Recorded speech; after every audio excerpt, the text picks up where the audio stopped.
दोस्तों, आज हमारे मोदी जी का जन्मदिन है। मेरी और मेरी पूरी टीम की ओर से उनको जन्मदिन की हार्दिक बधाई। वैसे तो जन्मदिन का दस्तूर रहता है कि आप जिसका बर्थडे होता है उसको गिफ्ट देते हैं, लेकिन राजनीति में गंगा उल्टी बहती है। दोस्तों, यहाँ आपको गिफ्ट मिले ना मिले, आपसे पहले रिटर्न गिफ्ट मान लिया जाता है और ऐसा ही कुछ हुआ है चंद्रबाबू नायडू और मोदी जी के बीच में। दोस्तों, चंद्रबाबू नायडू कितनी इंपॉर्टेंट बैसाखी हैं, वो कितने इंपॉर्टेंट हैं इस वक्त की सरकार के लिए, बार बार रिपीट में नहीं करूंगी, लेकिन अपनी इंपॉर्टेंस चंद्रबाबू नायडू बार बार इस सरकार को दस्तक देकर बताते रहते हैं और ऐसा ही कुछ उन्होंने किया है हमारे मोदी जी के बर्थडे के ठीक पहले। दोस्तों, प्रधानमंत्री नरेंद्र मोदी अपने बर्थडे के जश्न को आगे बढ़ाते ही, दिन को सेलिब्रेट करते, उससे पहले ही चंद्रबाबू नायडू ने उनके आगे एक पेशकश रखती है। पेशकश 1, 2, 3, 200, 300, 400 करोड़ की नहीं, सीधे 25,000 करोड़। जी हाँ दोस्तों, 25,000 करोड़ सीधे डिमांड कर दी है चंद्रबाबू नायडू ने केंद्र की मोदी सरकार से। दोस्तों, भले ही भारत और अमेरिका के बीच में अब ट्रेड डील की जो वार्ता ठंडी पड़ी थी वो फिर से शुरू हो गई है और ये उम्मीद फिर से जग गई है कि जो टैरिफ अमेरिका ने भारत पर लगाया है बहुत जल्द भारत को उससे छुटकारा मिल जाए, क्योंकि अब मोदी जी और ट्रंप जी के बीच में गुफ्तगू भी फोन पर शुरू हो चुकी है। लेकिन उससे पहले चंद्रबाबू नायडू ने पिछला हिसाब चुकता करने की बात कर दी है। दोस्तों, मैंने आपको कुछ दिन पहले खबर दिखाई थी कि दरअसल ये जो टैरिफ अमेरिका ने लगाया है भारत पर, उसकी आंच राजनीतिक तौर पर भी मोदी को झेलनी पड़ेगी। क्यों? क्योंकि सबकी नजरें इस बात पर थी कि टेक्सटाइल जो है वो भारत का कितने बड़े लेवल पर अमेरिका में जाता है, स्टील एंड एल्यूमिनियम जाता है, फार्मास्यूटिकल तो खैर टैरिफ से बाहर रखा गया था, उसके अलावा भी बहुत सी चीजें हैं, जेम्स एंड ज्वेलरी बहुत बड़े लेवल पर जाती है। लेकिन मेरी नजर पड़ी थी श्रिम्स पर। दोस्तों, ये जो झींगा होता है ये बड़े लेवल पर भारत से अमेरिका में जाता है, इस पर भी टैरिफ लगा है और भारत से जो झींगा जाता है उसका 80% आंध्र प्रदेश से जाता है। आंध्र प्रदेश की जो ग्रोथ स्टोरी है उसमें झींगा मछुआरों का बहुत बड़ा योगदान है, जिन्होंने विदेश में एक्सपोर्ट करके झींगा, मतलब आप कह सकते हैं एक तरह से वो काफी समृद्ध हुए। लेकिन जब 50% टैरिफ लगा तो ये जो झींगा पशुपालक थे उनको जबरदस्त तरीके से नुकसान हुआ।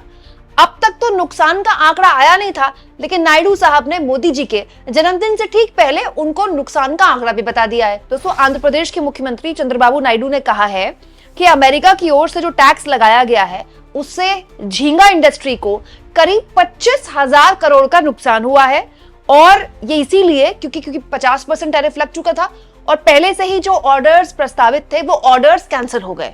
तो जाहिर तौर पर जो झींगा कारोबार से जुड़े हुए लोग थे, झींगा इंडस्ट्री थी, इससे उनको बहुत नुकसान हुआ है। नायडू ने दोस्तों वित्त मंत्री निर्मला सीतारमण, इसके अलावा कॉमर्स मिनिस्टर पीयूष गोयल और फिशरीज मंत्री राजीव रंजन सिंह को बाकायदा लेटर लिखा है और ये कहा है कि हमारे इस सेक्टर को बचाइए। दोस्तों, यही नहीं, आंध्र प्रदेश के मुख्यमंत्री का कहना है कि जो एग्रीकल्चर सेक्टर है, ये जो फिशरीज डिपार्टमेंट है ना, ये भी एग्रीकल्चर में ही आता है। तो एग्रीकल्चर सेक्टर जो है, चाहे वो पशुपालन हो चाहे फिशरीज डिपार्टमेंट हो, इससे आंध्र प्रदेश में करीब 2.5 लाख लोगों को रोजगार मिलता है। 2.5 लाख से ज्यादा परिवारों कई रोजी रोटी चलती है इस डिपार्टमेंट की वजह से और सीधे सीधे आप कह सकते हैं कि 30 लाख लोगों की रोजी रोटी का संकट पैदा हो गया है, क्योंकि अमेरिका ने टैरिफ लगाया है। और अमेरिका ने टैरिफ क्यों लगाया है, इसको लेकर भारत सरकार की विदेश नीति को लेकर बहुत सी बातें हो चुकी है, मैं उस पर दोबारा से रिपीट नहीं करना चाहती। लेकिन अब चंद्रबाबू नायडू इनडायरेक्टली मोदी जी से कह रहे हैं कि मोदी जी, आप जन्मदिन की बधाई तो बाद में लीजिएगा, पहले ये बताइए कि जो नुकसान हमारा हुआ है इस नुकसान की भरपाई कैसे होगी। 25,000 करोड़ का नुकसान हमें हुआ है। तो टोटल डेटा जो है चंद्रबाबू नायडू ने केंद्र की मोदी सरकार के 3 मंत्रालयों के आगे रख दिया है। अच्छा, इंपॉर्टेंट ये है दोस्तों कि आंध्र प्रदेश के मुख्यमंत्री झींगा इंडस्ट्री को हुए नुकसान की भरपाई के लिए 25,000 करोड़ रुपए का पूरा आंकड़ा उन्होंने रखा है। इंपॉर्टेंट ये है कि मोदी जी अभी पंजाब गए थे।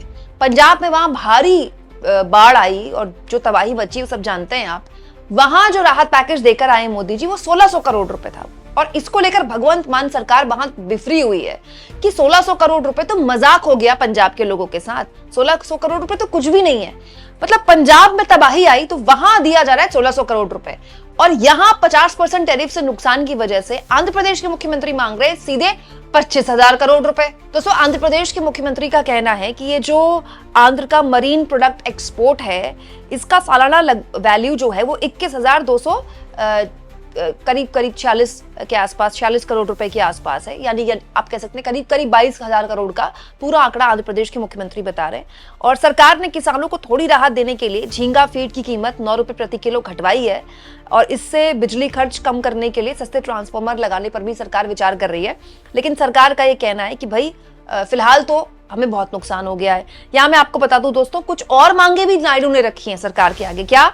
एग्रीकल्चर प्रोडक्ट्स की घरेलू खपत बढ़ाई जाए, जीएसटी में लचीलापन मिले, फाइनेंशियल मदद की जाए, 100 करोड़ का कॉर्पस फंड बनाया जाए, कोल्ड स्टोरेज और साफ सुथरे फिश या सी फूड मार्केट तैयार हो, लोगों में सी फूड की न्यूट्रिशन वैल्यू को लेकर जागरूकता कैंपेन चलाया जाए। इसके अलावा भी बहुत लंबी चौड़ी डिमांड्स आंध्र प्रदेश के मुख्यमंत्री ने यहाँ पर रखी हैं। और तो और दोस्तों, चंद्रबाबू नायडू का ये भी कहना है कि अब केंद्र सरकार ये तय करे कि अमेरिका के अलावा भी हमें मार्केट्स तलाशनी होंगी। चलिए भैया, आंध्र प्रदेश के मुख्यमंत्री मोदी जी को विदेश नीति तो इनडायरेक्टली सिखा ही रहे हैं, लेकिन ये जो नुकसान का आंकड़ा चंद्रबाबू नायडू ने दिया है करीब 25,000 करोड़ का, अब इतने की वो डिमांड करेंगे कि नहीं करेंगे तो मुझे नहीं पता, लेकिन उन्होंने अपने नुकसान का जो पूरा बिल है वो फाड़ दिया है कि भाई हमारी तो कोई गलती नहीं है, हम पर टैरिफ लगा, विदेश नीति आप जाने, लेकिन विदेश नीति फेल हुई हो पास हुई हो, हमारा जो टैरिफ का नुकसान हुआ है वो इतना हुआ है। अब इसमें वो कितनी डिमांड कर रहे हैं, कितना राहत पैकेज की कोई डिमांड होगी क्या आंध्र प्रदेश के लिए, ये तो नायडू और मोदी जी जाने, लेकिन बता दिया गया है नायडू द्वारा कि 25,000 करोड़ का हमें कुल जो है नुकसान हुआ है। अब बड़ा सवाल यह है दोस्तों कि इसकी टाइमिंग आप देखिए। सब जानते हैं कि आंध्र प्रदेश के मुख्यमंत्री चंद्रबाबू नायडू पर कितना दबाव था उपराष्ट्रपति चुनाव में एनडीए नहीं बल्कि इंडिया गठबंधन के उम्मीदवार को वोट करना। उनकी अपनी जो घरेलू पॉलिटिक्स है उसमें भी उनको नुकसान है। भाई आज नहीं तो कल चंद्रबाबू नायडू को चुनाव में जाना पड़ेगा ना, तो जो कांग्रेस गठबंधन के लोग हैं आंध्र प्रदेश में वो तो यही बोलेंगे कि देखिए ये तो आंध्र प्रदेश अपने राज्य से एक उम्मीदवार खड़े हुए, लेकिन तब भी इन्होंने आंध्र प्रदेश के उम्मीदवार को वोट नहीं दिया, इनके सांसदों ने जाके एनडीए के उम्मीदवार को वोट दे दिया, तमिलनाडु से जो आते हैं उनके उम्मीदवार को वोट दिया। तो ये एक राजनीतिक फैसला था आंध्र प्रदेश के मुख्यमंत्री का, आंध्र प्रदेश की अस्मिता को ना चुनकर पॉलिटिकली वहीं रहना जहां से वो शुरुआत से इंक्लाइंड है, मतलब जहां उनका गठबंधन है। तो जाहिर तौर पर उन्होंने अपने एक पॉलिटिकली रिस्क लिया है, और अब ऐसा लग रहा है, मतलब राजनीतिक गलियारों में चर्चा है कि चंद्रबाबू नायडू अपने उस रिस्क की भरपाई चाहते हैं। और दोस्तों, चंद्रबाबू नायडू के लिए कोई नई बात नहीं, Chandrababu Naidu is a very hard bargainer. जब ये सरकार बन रही थी शुरुआत में मैंने आपको बता दिया था चंद्रबाबू नायडू का काम करने का यही तरीका है। इनफैक्ट अब तो सुनने में ये आ रहा है कि कोई भी फाइल चाहे यूपी की हो, बिहार की हो, पंजाब की हो, हरियाणा की हो, वो शायद रुक सकती है, लेकिन आंध्र प्रदेश की कोई भी फाइल नहीं रुकती है। वित्त मंत्रालय में हो चाहे कहीं और दूसरे मंत्रालयों में हो, आंध्र प्रदेश का काम सबसे पहले होता है। जबकि गठबंधन तो नीतीश बाबू से भी है। हालांकि सुनने में तो ये आ रहा है नीतीश बाबू भी खूब दबाव बना रहे हैं कि चाहे कुछ भी हो जाए, बीजेपी से एक सीट ज्यादा चाहिए, लेकिन नीतीश बाबू तगड़े बार्गेनिंग तो वो भी कर रहे हैं। उनकी तबीयत को लेकर तमाम तरह की बातें बोली जाएं, लेकिन राजनीतिक फैसले लेने में वो तबीयत उनकी बढ़िया हो जाती है, और उनकी तबीयत बढ़िया है भी।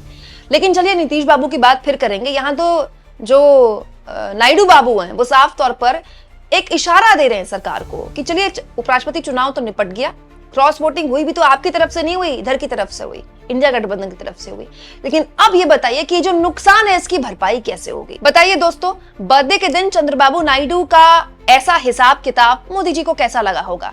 क्या गठबंधन की राजनीति का स्वाद मोदी जी ले रहे होंगे?